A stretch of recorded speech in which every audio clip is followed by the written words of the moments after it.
sais bien que ça va encore t'énerver, le café. J'aime le cinéma lorsqu'il est insolent. Une scène de théâtre est un des lieux du monde où je suis heureux. Thelma et Louise travaillaient à deux, et c'était les meilleurs. On va perdre du temps. On est tous mortels. Mais c'est complètement stupide. Ce café froid depuis 2 heures. J'y ai même mis mes cendres.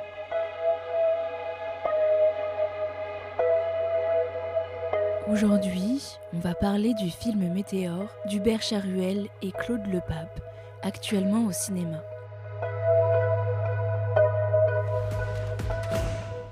L'alcool vous est au-dessus. Donc avec le cannabis, le permis, c'est au revoir. Quoi? Autre chose. Arrête. Une personne vous accuse du vol de son chat. Vous comprenez la gravité des faits? Vous pouvez partir en détention là, aujourd'hui, maintenant. Mais non, moi non, je vais pas en prison. Vous avez des hobbies? Non, moi j'aime les animaux. On va partir à La Réunion s'occuper des chiens dans un chenil. On a besoin d'un contrat de travail, Tu penses que tu pourrais nous prendre avec toi sur les chantiers? d'analyse toxicologique propre, d'accord? Vous avez 6 mois pour faire vos preuves. Bienvenue, Agence nationale de gestion des déchets radioactifs. Faut que tu t'engages à plus faire travailler Daniel. Tu crois que ça va aider Daniel, ça? Ce qui va l'aider, c'est qu'on se barre d'ici. Vous allez jamais vous barrer d'ici, tu le sais très bien. T'es jaloux de nous en fait. Je suis jaloux de vous, moi. Ouais.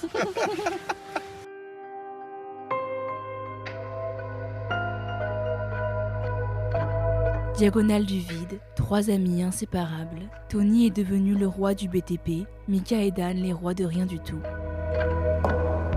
Ils ont beaucoup de rêves et pas beaucoup de chance. Après un nouveau plan raté, Mika et Dan doivent se sauver d'ici, et même se sauver tout court. Ils se retrouvent à bosser pour Tony dans une poubelle nucléaire. Est-ce le début d'une nouvelle vie ou la fin de tout? Merci. Bonjour à tous, bienvenue dans un nouvel épisode de Café Froid. Aujourd'hui, on reçoit Hubert Charuel et Claude Lepape. On est très heureux que vous soyez là pour nous parler de Météore. On va commencer avec une question un peu générale. Est-ce que vous pouvez vous présenter et après nous expliquer votre parcours ? Alors, je m'appelle Hubert Charuel, donc moi je suis le réalisateur et co-scénariste du film Météore. Mon parcours, j'ai fait un bac littéraire dans la ville de Saint-Dizier. Ensuite, j'ai fait des études de médiation culturelle et communication. Je ne sais même pas si ça existe encore, ce cursus. Option cinéma. Et ensuite, j'ai passé le concours de la FEMIS en production. Que j'ai obtenu, et donc en effet j'ai commencé par un cursus de production et c'est au cours de ces années d'école que tout a changé quand j'ai rencontré Claude et avec qui j'ai eu très vite envie d'écrire des projets, et à un moment Claude m'a dit il y a un moment faut aller dans la réalisation parce que visiblement c'est ce que tu as envie de faire. Voilà. Bonjour, moi je m'appelle Claude Lepape, je suis co-scénariste du film et collaboratrice à la réalisation. Moi j'ai fait des études plutôt littéraires en prépa et ensuite à la fac j'étais en cinéma et en philo, et moi j'attendais d'avoir assez d'années d'études pour pouvoir passer le concours de la FEMIS parce que je voyais pas comment faire du cinéma autrement qu'en faisant une école de cinéma, et je l'avais passé en script la première année parce que je voulais être sur les tournages, et en fait j'ai raté script. Le concours est tous les 2 ans, donc l'année d'après je me suis dit le seul truc que je vois que je pourrais faire là-dedans c'est scénario parce que c'est pas technique et tout. Donc j'ai été prise en scénario et je regrette pas parce que la 22e promo donc de l'école, elle était vraiment trop bien, et il y a eu on a rencontré beaucoup de gens avec qui on continue à travailler et qui sont des amis du coup depuis bientôt 20 ans, et voilà, et c'est là on s'est rencontrés avec Hubert et qu'on a commencé à travailler ensemble, et effectivement qu'on a aussi rencontré des gens qui sont aussi sur le film Météore, le chef opérateur Jacques Giraud, l'ingénieur du son Marc-Olivier Brûlé, qui sont des gens avec qui on a fait nos premiers cours. Donc, du coup, vous avez travaillé à deux sur ce scénario, et comment ça se passe la collaboration comme ça pour créer un film, d'être à deux dessus? En tout cas sur les projets d'Hubert, parce qu'en fait avec Hubert on a coécrit 3 courts et 2 longs. Ça se passe un peu toujours de la même manière, c'est-à-dire que c'est Hubert le réalisateur et c'est lui qui apporte la première idée, l'envie, enfin l'impulsion en fait pour faire un film, qui n'est pas tout à fait le travail du scénariste. Et moi en fait, à deux, on met en forme les idées d'Hubert. En gros, c'est ça quand même notre travail. On construit ensemble à partir de l'envie d'Hubert, et aussi c'est ça qui guide le travail, c'est-à-dire que c'est Hubert qui décide, qui tranche. Et s'il y a plusieurs propositions, c'est lui qui décide ce qui permet aussi de ne pas perdre trop de temps à essayer de se convaincre l'un l'autre, puisqu'en fait celui qui décide, c'est lui. Et du coup, tout du long, en fait, c'est ça. Hubert arrive avec une envie qui serait, par exemple, pour Météore, je veux retourner à Saint-Dizier, parce que les courts-métrages qu'il avait fait, c'était à Saint-Dizier, avec un duo de personnages qui ressemblait beaucoup à ce que sont Dan et Mika, mais avec 15 ans de moins. Donc il a dit, pour mon deuxième film, je voudrais retourner à Saint-Dizier, parler des poubelles nucléaires et retrouver le genre de personnages qui étaient, donc à l'époque, ils s'appelaient Laurent et Valentin, et qui sont devenus Mika et Daniel, mais qui sont vraiment très proches des personnages du film. Et donc du coup, ça donnait quand même déjà une idée assez précise de l'univers, du ton, et comme on parlait d'un personnage en particulier, aussi de ce que serait la thématique de l'addiction et de la possibilité de sauver quelqu'un malgré lui. Et donc à partir de là, on a développé ensemble le projet. Et au tout départ, il y avait une histoire de météorite, c'est pour ça que le film s'appelle Météore. Et le film Catastrophe s'est peu à peu mué en film catastrophe intérieure. Je crois que Claude a très bien résumé toute notre collaboration. Donc je n'ai pas grand-chose à ajouter. Donc Météore, c'est un film qui, comme vous l'avez dit, ça se passe dans un environnement rural. Vous parlez des poubelles nucléaires. Est-ce que vous pouvez nous expliquer pourquoi ce choix et à quel point ça vous tient à cœur de parler de ces sujets ? Oui, je pense que le sujet de l'endroit... après Petit Paysan, il y avait la question de se dire je veux pas refaire le même film, puisque moi j'ai senti qu'il y avait vraiment la volonté aussi de m'orienter vers un cinéma paysan. Et moi, le milieu paysan, c'est un milieu que j'ai eu du mal à quitter. Et pour moi, le cinéma était une manière finalement d'en sortir, mais j'avais pas envie qu'on m'y remette d'une certaine manière par la fiction. Et d'un coup, je me suis dit non, il faut que je sorte de cet univers. Et il y avait quand même l'idée la volonté de partir sur un projet où il y avait une nécessité intime. Donc en effet, quand Claude, elle parle de catastrophe intérieure, le point de départ du film, c'est le personnage de Daniel qui est très proche de mon cousin. Et voilà, il y a quelque chose d'assez autobiographique. Moi, je suis assez proche du personnage de Mika et qui regarde un peu son cousin s'enfoncer et qui aimerait bien essayer de le sortir de sa situation et de l'endroit où il est aussi d'une certaine manière, je pense.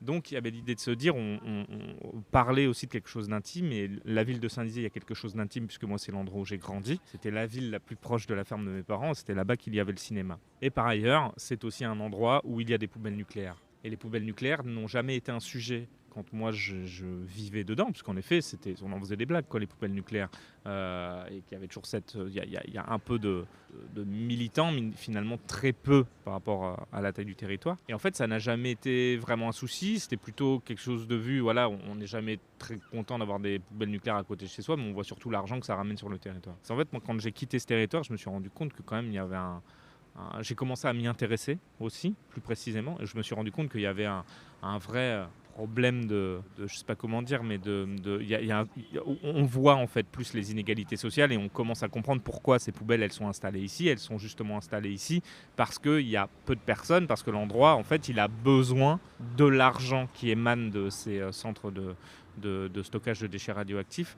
pour survivre. Et d'un coup, il y avait la thématique de l'intoxication.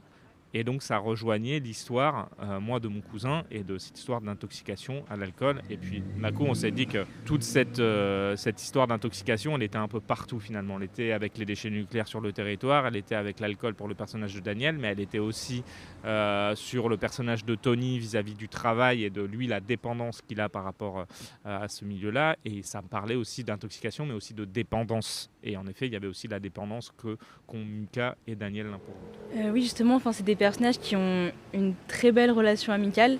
Et qu'est-ce que ça représente pour vous, du coup, ça ? De quoi vous avez voulu parler à travers ce lien qu'ils ont, tous les deux ?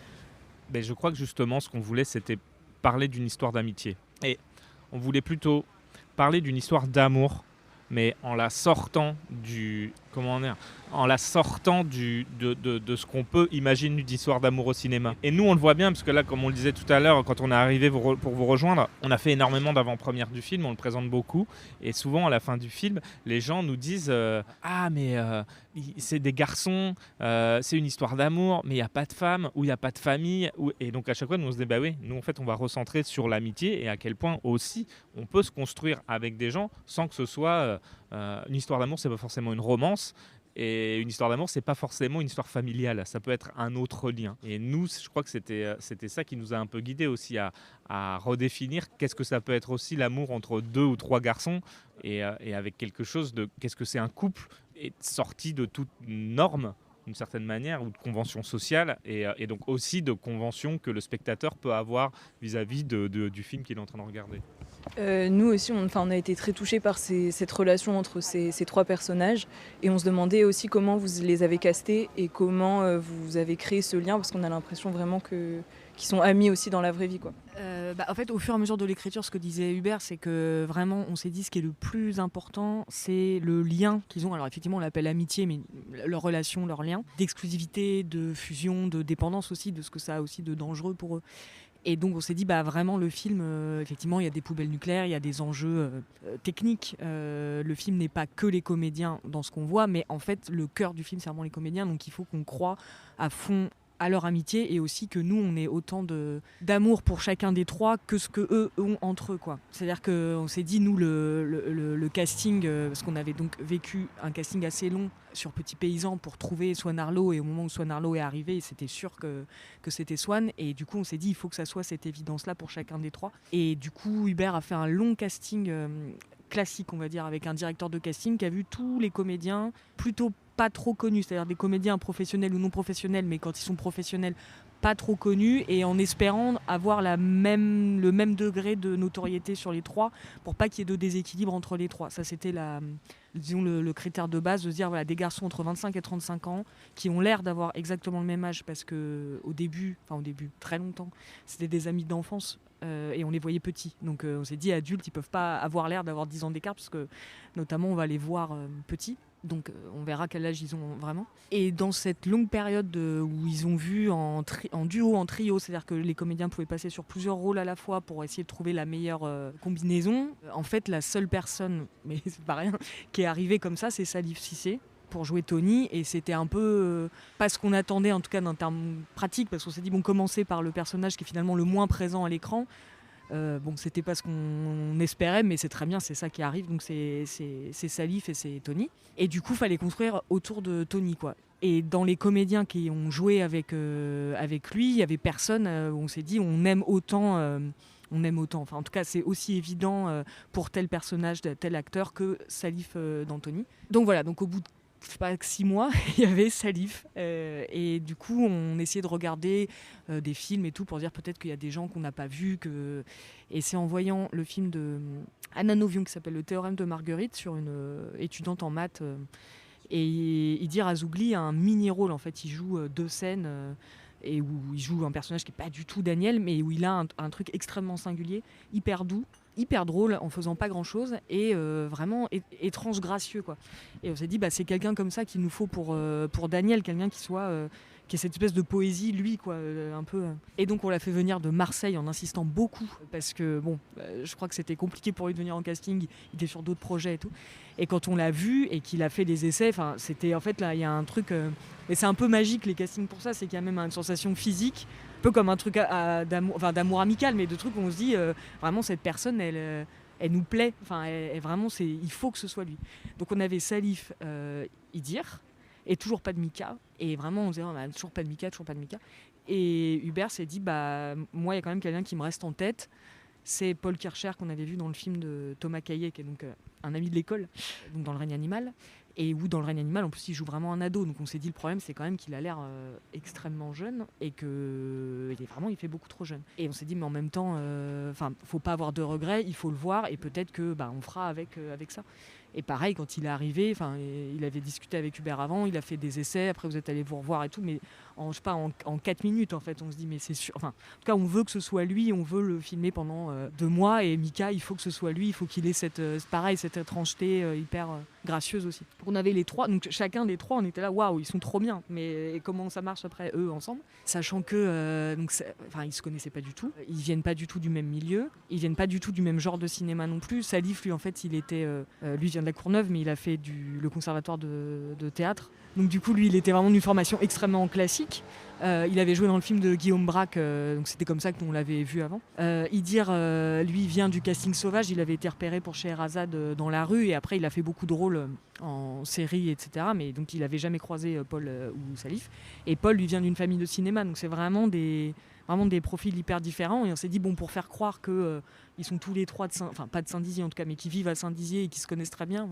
Et en fait quand on les a vus ensemble Et nous, on avait insisté pour avoir une lecture, puis beaucoup de répétitions pour justement qu'on puisse faire croire à ça. Et quand on les a vus ensemble, on s'est dit, ils ont des choses communes qui sont d'être très intelligents. Ça, c'est avec des formes différentes, mais vraiment très intelligents, très très sensibles et très très attentifs aussi les uns aux autres, très attentionnés, enfin très, à regarder vraiment et à faire attention et à être très respectueux. Et aussi, il y a eu un truc pour leur travail. Je pense qu'ils se sont dit, il faut qu'on soit amis. Et en fait, ça a marché en quelques jours. C'est-à-dire que Paul et Idir, en fait, dans la vie, sont vraiment comme Dan et Mika. Ils ont apporté, en plus de ce qu'il y avait écrit, cette proximité hyper émotionnelle, quoi. Et Idir et Paul sont très émotifs. Idir, il pleure assez facilement, donc il a aussi apporté ça au personnage, d'être toujours sur le fil comme ça. Et vraiment, dans la vie, sur le tournage, Paul et Idir, ils vivaient ensemble, en fait. Ils avaient des logements séparés, mais ils étaient tout le temps ensemble. Ils mangeaient ensemble, on ne sait pas trop quoi. Enfin, il y avait vraiment un truc qui s'est créé entre eux et qui est assez proche des personnages, de Salif qui est un peu là pour tenir le truc, parce que les deux autres sont un peu libres, on va dire. Et les deux qui sont dans un truc extrêmement... ils se disent vraiment, ils s'écrivent d'ailleurs, je t'aime, je t'aime, je t'aime, je t'aime. Ils ont donc 30 ans, enfin voilà, c'est pas des adolescents, mais ils sont hyper proches encore aujourd'hui. On se demandait aussi comment du coup vous dirigez les acteurs. Est-ce que ils peuvent aussi apporter des choses que vous n'aviez pas vues au scénario, ou est-ce que vous voulez qu'ils suivent vraiment à la lettre le scénario ? En fait, sur ce projet particulièrement, en fait, il y a eu une vraie symbiose en effet entre les trois, mais aussi avec nous. C'est-à-dire que c'est trois comédiens qui veulent faire le texte. Et nous, évidemment, souvent, on peut entendre parfois des choses sur les acteurs qui aiment bien réimproviser, réécrire le texte. Et après, nous, quand on l'a écrit pendant des années, des fois, c'est un peu ce qu'on dit aussi. C'est-à-dire ce côté, en fait, nous, on a réfléchi pendant 4 ans à ces répliques. C'est pas pour les changer en 25 secondes sur un plateau. Et eux, ils sont extrêmement demandeurs de ça. C'est-à-dire qu'ils ont une volonté de dire le texte qui a été écrit parce que ce texte, ils l'aiment. Et nous, là où on cherche des choses avec eux, c'est quand on fait des répétitions, comme le disait Claude tout à l'heure, on a fait des grosses sessions de répétition. Donc on a commencé ces sessions de répétition, et c'est quand on commence la répétition, nous on a déjà rencontré les acteurs, on leur a fait passer des essais, mais évidemment qu'on a tous un peu peur, et puis on découvre aussi les gens, et on découvre aussi, on les redécouvre dans le travail. Et forcément là on a des personnalités, on a des gens extrêmement charismatiques avec nous, et d'un coup ils nous donnent des choses où on se dit, ok, donc ça ce n'est pas dans le scénario pour l'instant, mais la manière dont il le dit en se trompant, ou la manière dont il a envie d'interpréter les choses, ou par exemple, Idir par exemple c'est quelqu'un comme ça, c'est que par exemple il dit, il y a une séquence dans le film où à un moment il dit au personnage de Tony, mais toi en fait t'as pas de rêve. Et c'est marrant parce que nous, il nous l'a formulé comme ça pour comprendre des intentions de jeu qu'il devait faire. Il disait oui, dis-moi, quand je pense au personnage de Daniel, je me dis, voilà, c'est quelqu'un qui se lève tous les matins avec un rêve, et en fait, et il est heureux de ça, c'est ce qui lui donne la pêche en gros. Et par contre, le soir, il a honte du rêve qu'il a fait et de se dire qu'en fait, il n'arrivera jamais à le faire, et qu'en fait, tous les soirs, il se couche avec cette honte, et tous les matins, il se réveille avec un nouveau rêve. Et il dit, pour moi, Tony, c'est le contraire, c'est quelqu'un qui n'a pas de rêve. Et d'un coup, quand il nous a dit ça, lui, il voulait nous parler de son travail, et d'un coup nous on s'est dit mais c'est génial, nous on n'avait même pas pensé à ça, donc c'est comme ça qu'on l'a réintégré dans la scène. Donc on va dire qu'en effet quand on parle avec les comédiens sur le plateau, nous on a déjà réécrit avec Claude en fonction de ce que eux ils sont, et puis il y a des moments où il faut savoir improviser, mais ça n'a jamais vraiment été improvisé sur le texte, ou en tout cas vraiment c'est dans un second temps d'improviser sur le texte, mais même là tu vois de mémoire j'essaie de me souvenir, je vois pas trop, c'est des petites choses. Mais par exemple la séquence où il chante sur du Zamdan, enfin Stony Stone feat Zamdan, ça en fait c'est que nous depuis des mois on côtoyait Paul et Idir, et ils chantent tout le temps. Même moi Paul et Idir je les appelle Spotify parce que j'ai l'impression qu'ils connaissent toutes les chansons, toutes les paroles possibles de toutes les chansons de la Terre, c'est pas possible. Et ils ont une grande passion tous les deux pour Maître Gims. Et le truc c'est que bon, on n'aurait jamais eu les droits pour avoir du Maître Gims, et là ça faisait quelques semaines 3 jours qu'ils chantaient ce truc, et donc nous on avait une séquence où il y avait écrit juste dans le scénario, Dan et Mika nettoient leur appartement en chantonnant. D'un coup ils chantaient, je fais bon, vous savez quoi, en fait ça sera cette chanson. J'ai appelé la production pour savoir si c'était ok, ils étaient ok, et c'est devenu une séquence qui pour nous a été assez symbolique du film, alors qu'à la base elle n'était pas pensée comme ça. Donc c'est des choses qui se nourrissent un peu des uns et des autres avant le tournage et pendant le tournage. Mais après, sur le tournage, en vrai, ça c'est un peu nous voilà, maintenant on a 40 ans avec Claude, on voit aussi comment le métier a évolué. Et par exemple, il y a une vingtaine d'années, peut-être même un peu plus que ça, les gens ils avaient beaucoup de temps sur un plateau pour chercher les choses. Nous, on était dans une économie très resserrée sur Météor, mais on le savait à l'avance qu'on n'aurait pas beaucoup le temps de chercher. Donc on a beaucoup cherché en amont, et quand on était sur le plateau, finalement la direction, c'était minime, c'était se dire ok, on va peut-être la faire un peu plus en colère, un peu moins en colère, tout ça, mais on a tout ce qui devait être trouvé dans les liens entre les personnages, la manière d'aborder les scènes importantes, par exemple la séquence de dispute entre Dan et Mika, tout ça était des choses qui étaient infusées et cherchées en amont. Voilà. Un truc qu'on avait demandé à la production d'avoir quand même, en voyant aussi les comédiens, parce qu'à partir du moment où on a choisi ces comédiens pour ce scénario-là, on savait que ça serait pas... justement que le scénario allait forcément s'adapter à eux, puisqu'au départ, quand on les voit comme ça, et même le fait que Idir vienne de Marseille, qu'ils aient pas le même âge et tout, ce n'était pas le scénario écrit.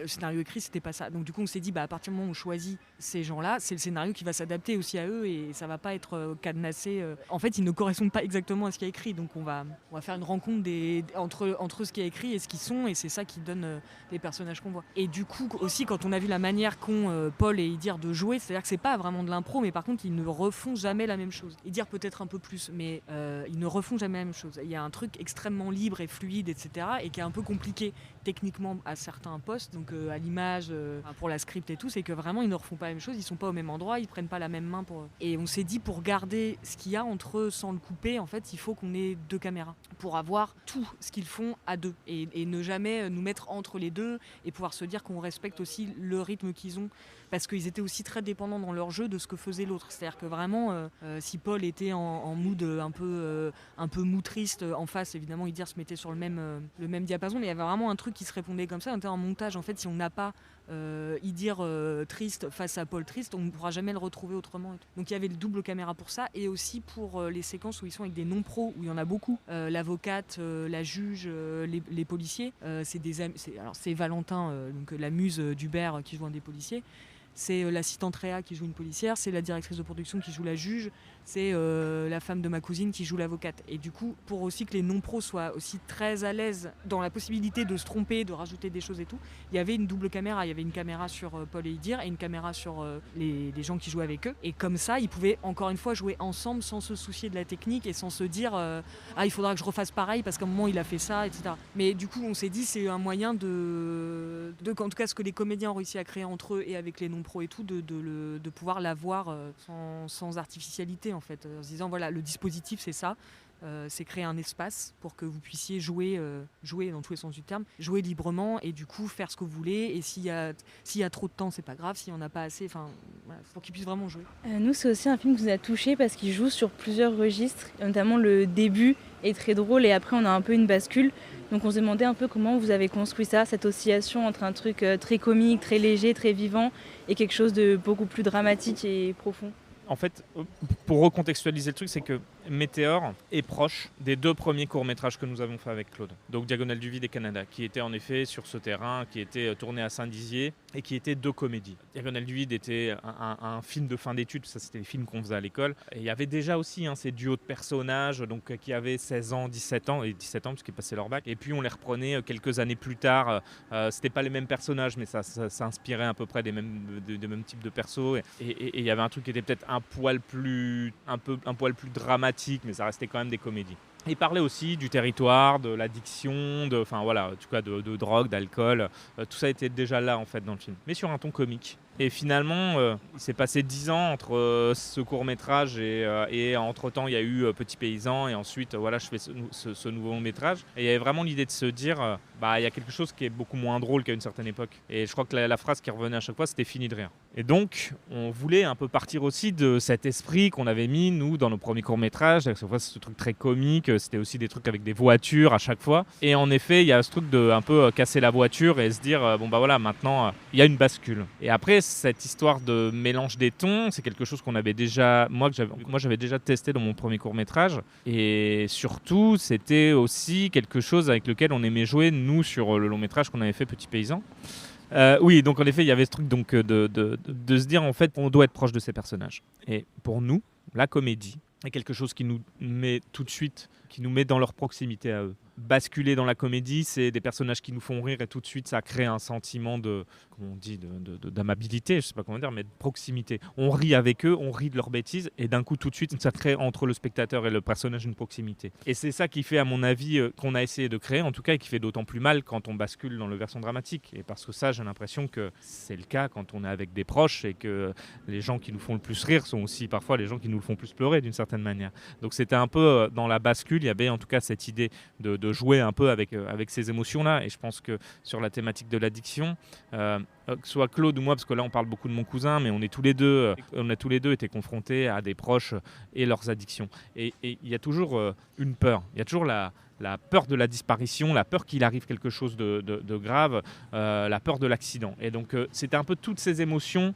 qu'on voulait un peu traverser et des gens avec qui, voilà, et là moi quand je parle de Valentin ou des personnes avec qui j'ai grandi, c'est ça, c'est-à-dire c'est à la fois les gens avec qui j'ai rigolé pendant mon adolescence, c'est une espèce de constat à un certain âge où je me dis mais grandir c'est ça aussi, c'est aussi perdre ses amis et les perdre parce qu'ils disparaissent ou parce qu'en fait on n'a plus exactement les mêmes modes de vie et parce que la distance sociale, la distance nous a éloignés en fait d'une certaine manière. Et aussi le truc de se dire bah un jour en fait grandir c'est aussi ça, c'est aussi comprendre qu'un jour on peut mourir. Et l'insouciance adolescente, et quand je dis adolescente, elle est aussi chez les jeunes adultes, parce qu'en fait Dan et Mika et Tony c'est des jeunes adultes, mais moi j'ai l'impression que c'est un sentiment qu'on a pu ressentir en effet entre mes 16 et 23 ans, un truc comme ça. Il y a la conscience de se dire genre oui ça peut arriver. Voilà. Donc tout ça nous emmenait dans différentes émotions et donc aussi finalement dans différents genres de cinéma. Vous l'avez dit, vous êtes présent un peu tout au long du processus. On se demandait quelle partie vous préférez. Est-ce que c'est vraiment l'écriture ou est-ce que vous préférez le tournage ou la post-production Le moment préféré, c'est le moment où on se rend compte que ce qu'on fait, ça marche à toutes les étapes. Non, mais en effet, ouais, la phase préférée, c'est celle où, quand évidemment, c'est toujours pareil. En fait, quand on fait un film, quand on a un projet, tout est basé sur l'espoir, hein, l'espoir que ça fonctionne. Enfin, nous, je pense qu'on n'est pas vraiment de gens de la certitude. Et donc, on doute beaucoup, on remet beaucoup de choses en question. Quand on écrit, on doute. Quand on cherche le casting, je pense que c'est le moment aussi où nous, on travaille des années sur créer des personnages. Parce que c'est ça aussi avec ce qu'on fait, c'est qu'on aime bien écrire des personnages avec Claude. Donc qui va les incarner d'un coup, c'est comme, il y a un truc de se dire, il y a toujours des doutes et il y a aussi le doute de se dire on est en casting et puis il y a le doute de se dire ok mais quand on va être sur un plateau où on va être pressé, est-ce que tous les espoirs qu'on a mis dans ces acteurs, est-ce qu'ils vont ressortir exactement tels qu'on les avait imaginés? Et puis après, il y a évidemment l'étape du montage où on se dit bon bah ok, maintenant on a tout le matériau, mais est-ce que tout ça va faire un film? Est-ce que tel acteur en fait on n'avait pas vu mais il était plus triste que ce que j'avais imaginé? Ou est-ce qu'on est ah putain il y a voilà. Et donc en fait c'est le moment où on passe du travail et l'écriture c'est la même chose. On a des gros moments de doute sur ce film avec Claude parce qu'en effet il y a toujours aussi la pression de se dire bon et ça c'est un truc un peu qu'on n'avait pas vu venir, mais il y a la pression aussi du deuxième long métrage aussi, c'est-à-dire que voilà, Petit Paysan, nous c'était un petit film sur un petit paysan, puis d'un coup le film a une carrière qui nous dépasse nous complètement par rapport à nos attentes. Donc au début on se dit ouais c'est super, puis en fait après on se rend compte aussi que les gens sont beaucoup plus attentifs à notre travail. Donc tout ça aussi a jalonné notre parcours et a accumulé aussi les doutes. Et puis il y a le moment où on se dit ah ok c'est ça, en fait le scénario on l'a trouvé. Réponse, est-ce qu'on va trouver de l'argent pour faire le film? Oui on en trouve. Bon ok ça veut dire quelque chose quand même. Voilà on doute sur le casting, à un moment on se dit bon peut-être qu'en fait le tournage il sera pas pour 2024 mais peut-être qu'il sera plutôt pour 2025 parce qu'on sait pas qui va jouer dedans. Et d'un coup il y a ces espèces d'évidence, on se dit mais c'est eux, avec la grande question de genre mais c'est super on a trouvé des individus mais est-ce que la cohésion va marcher entre les trois? Ça c'est le truc le plus stressant. Nous déjà à l'époque de Petit Paysan c'était la même manière, c'était de dire on raconte l'histoire il y avait l'histoire de est-ce que Swan Arlo on va y croire en paysan sachant qu'il vient pas du tout de ce milieu là. Oui en fait d'un coup au bout de 3 jours dans la ferme de mes parents les vaches l'aiment comme tout le monde et ensuite il y avait l'histoire de dire sa sœur elle est censée être jouée par Sarah Giraudot mais enfin je veux dire ils se connaissent pas, est-ce que ça va marcher, est-ce qu'on va y croire à ce sentiment de frère-sœur? Et d'un coup il y a des petites évidences, il y a des petits moments et moi je les ai dans ma tête à chaque fois, on le sait le moment où on se dit ok c'est bon c'est ça qui nous fait oublier aussi tout ce qui est la galère avant quoi. Et pareil en montage quand il y a vraiment ce truc où parfois on cherche, on se dit j'ai vu un embryon de film, j'ai vu un truc qui avance mais ça fait pas encore un film. Parfois il y a les séquences qui sont les unes derrière les autres et puis il n'y a pas l'espèce de fluide fluide qui englobe le tout, qui fait que ok, c'est un film. C'est pas une suite de séquences les unes derrière les autres. C'est pas juste des pages et des images qui s'enchaînent. Et quand ce moment arrive, on est posé dans notre canapé, d'un coup, on voit le film. On le voit autrement que ce qu'on a vu pendant quelques semaines. C'est les moments où là, on se dit...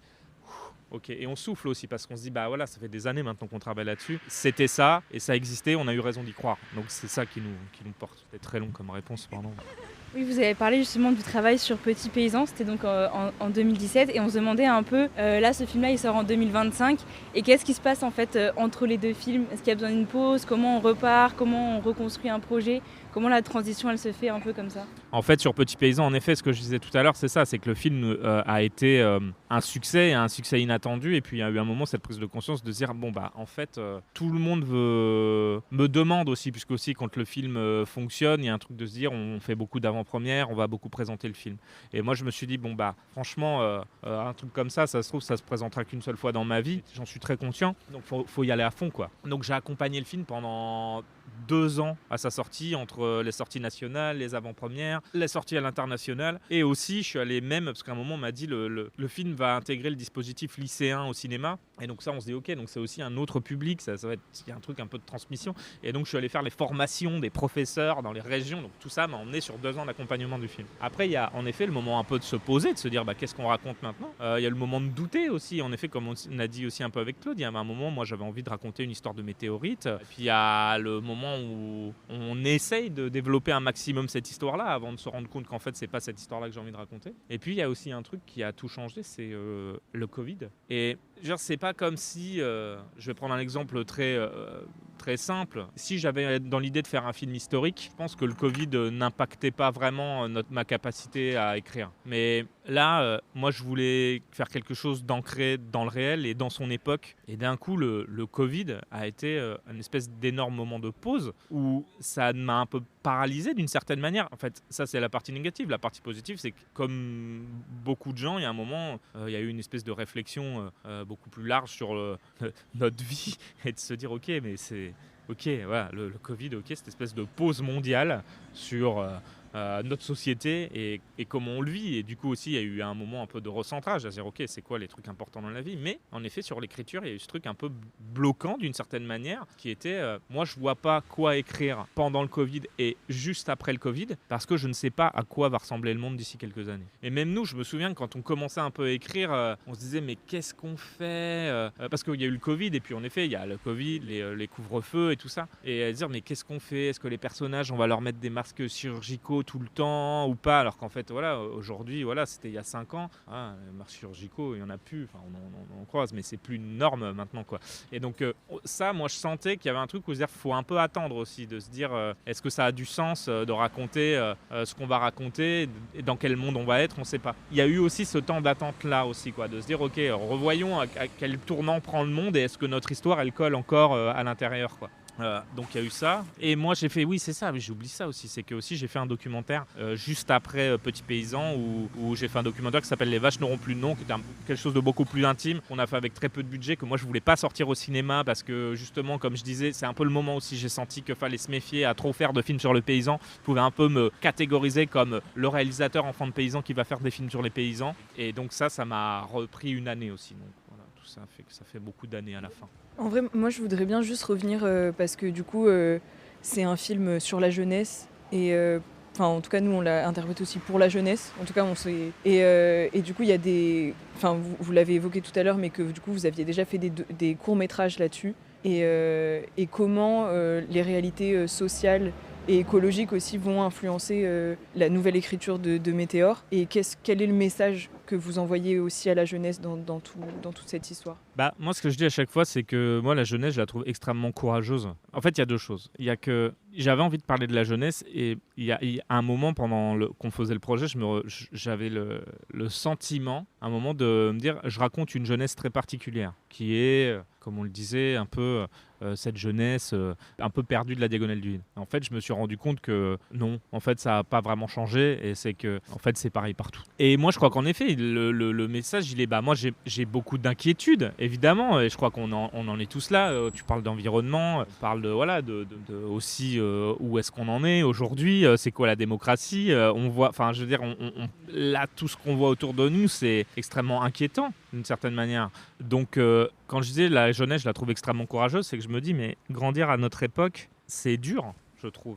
Et j'ai l'impression qu'elle tient. Et moi, je crois que c'était ça dont j'avais envie de parler et dont on avait envie de parler avec l'autre. C'est-à-dire que, quand même, peu importe ce qu'on vit là, peu importe les problématiques politiques, les problématiques sociales, il y a quand même des choses qui tiennent. Et en effet, moi, je sens... Enfin, ouais, là, même là, je vous vois, vous êtes toutes les trois, vous avez un travail commun, on fait des podcasts, vous faites des podcasts et tout ça. Je me dis, bon, voilà, il y a quelque chose qui tient les gens, quoi. Et je me dis, c'est hyper beau parce qu'en fait, ça tient. Et que je trouve ça assez fascinant qu'il y ait des gens qui s'associent, il y a des gens qui ont des projets communs et qui résistent d'une certaine manière, qui résistent à une forme de violence que moi, je trouve qu'on ressent partout. Et que je crois qu'en effet, l'histoire de cette jeunesse-là, de Mika, Dan, Tony, mais ça pourrait être la même de beaucoup, en fait, elle est là. C'est-à-dire que parfois, il y a une espèce de... Quand on est jeune aussi, moi, j'ai l'impression qu'il y avait aussi ce sentiment d'isolement aussi qui est là. Et maintenant, on parle beaucoup de la précarité des jeunes et choses comme ça. Et il y a le truc de se dire, ouais, mais il y a un truc d'union qui reste et qu'il est important que cette union, en tout cas, elle reste et j'espère qu'elle se poursuivra d'une certaine manière. Moi, j'avais aussi l'impression que pour Hubert, c'était important de parler... Alors, effectivement, c'est cette région-là, mais ça pourrait être d'autres, de maltraitance d'une région et en tout cas, il y a des personnages qui sont jeunes, effectivement, mais qui sont pas si jeunes que ça parce qu'ils ont 30 ans et que c'est... En fait, on leur demande des choses... pour nous, c'était important, les séquences où ils se confrontent au monde réel, qui sont la justice, l'avocate, etc. Où on leur demande des trucs qui sont mais à 10 000 lieues de eux et de la difficulté pour eux, qui sont presque au-dessus de tout ça, de se conformer. Et qu'en fait, on demande à des gens de se conformer dans un monde qui est ultra violent. Enfin, on disait les Mika et Dan, en fait, ce qu'on leur propose, c'est d'être équipiers au Burger King et pour éviter la prison. Enfin, c'est ça qu'on leur propose. Et c'était c'était de montrer, en fait, c'était de dire, voilà, il y a quand même des gens, parce que nous, on les trouve super beaux, quand même des gens super beaux qui subissent des trucs.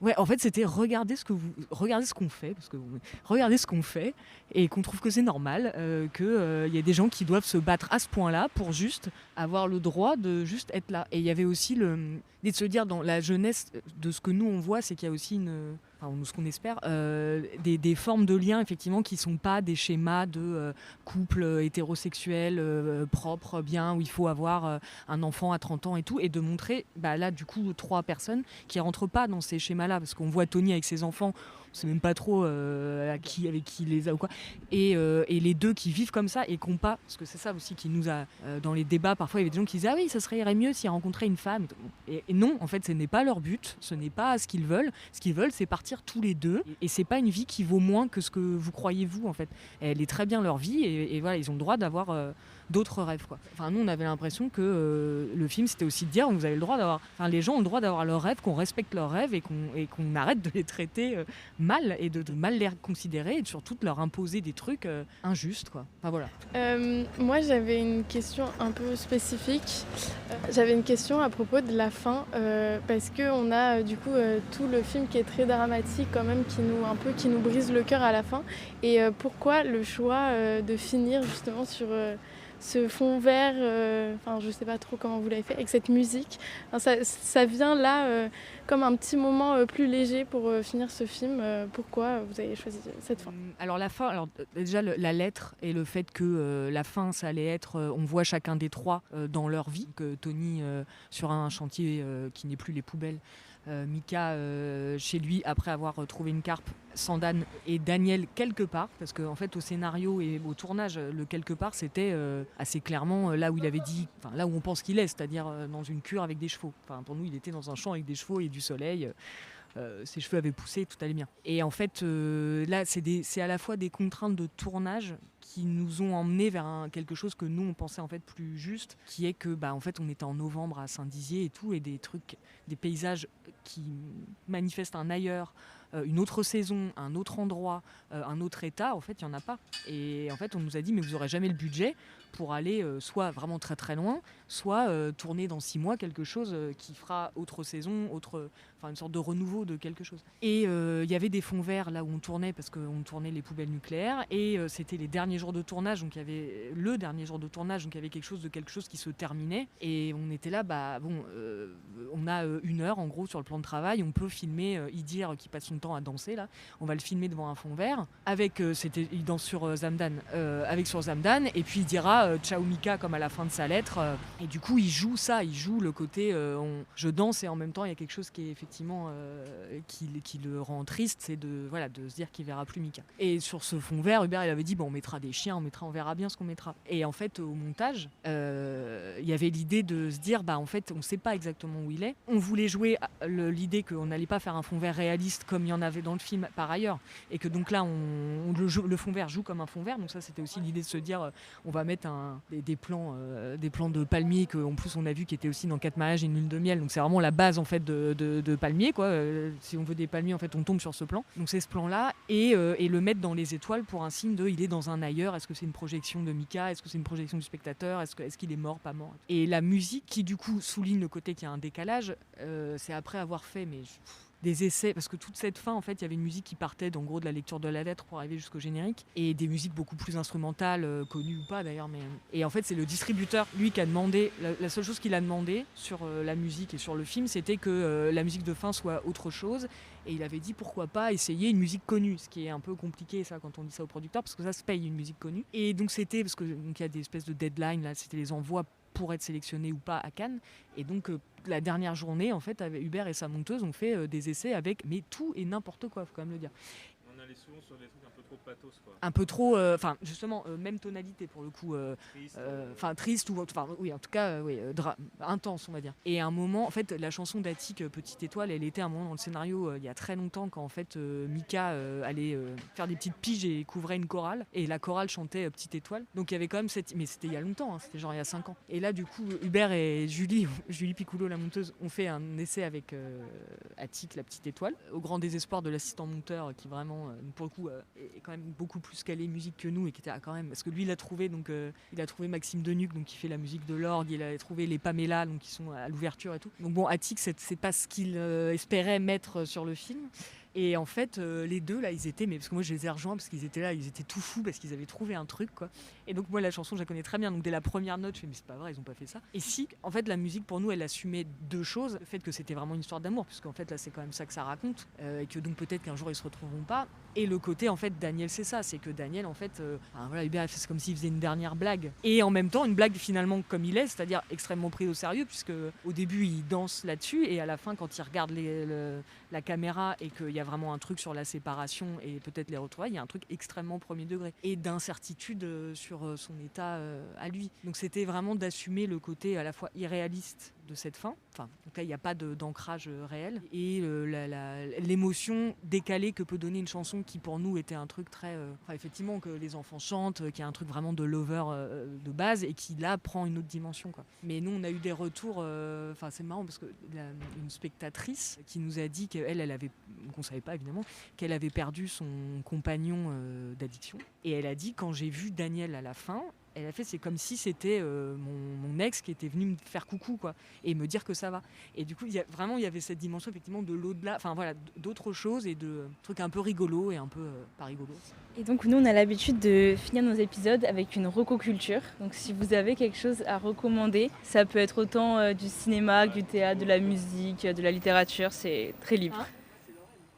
Ah bah oui, toi bien sûr.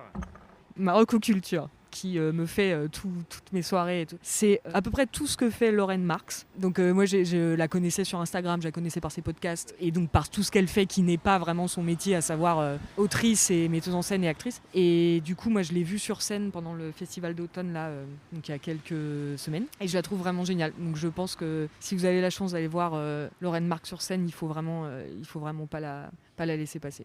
Et voilà, Lorraine Marx, tout Lorraine Marx, je dirais. Moi, je vais parler de la personne qui m'a accompagné vraiment pendant toute la post-production du film Météor. C'est Anouk Ricard. Et j'ai découvert l'œuvre d'Anouk Ricard et dont je suis complètement fan. C'est une autrice de BD qui a eu le Fauve d'Or pour l'ensemble de sa carrière au dernier festival d'Angoulême. Il y a des chefs-d'œuvre comme Anna Efroga ou Animan, il y a Commissaire Bouzon, Ducky Coco, énorme succès. Et voilà, et donc en fait moi ça fait des mois en fait que je lis que ça, parce qu'en fait mon taux de fatigue et de disponibilité d'esprit est quand même assez enfin en tout cas je ne peux lire que des BD, on va dire, pour le moment. Et voilà, et en effet donc en effet Anouk Ricard qui vient de l'illustration jeunesse et où en effet à chaque fois on se dit genre mais est-ce que c'est vraiment pour enfants ce que je suis en train de lire, et en fait oui et non.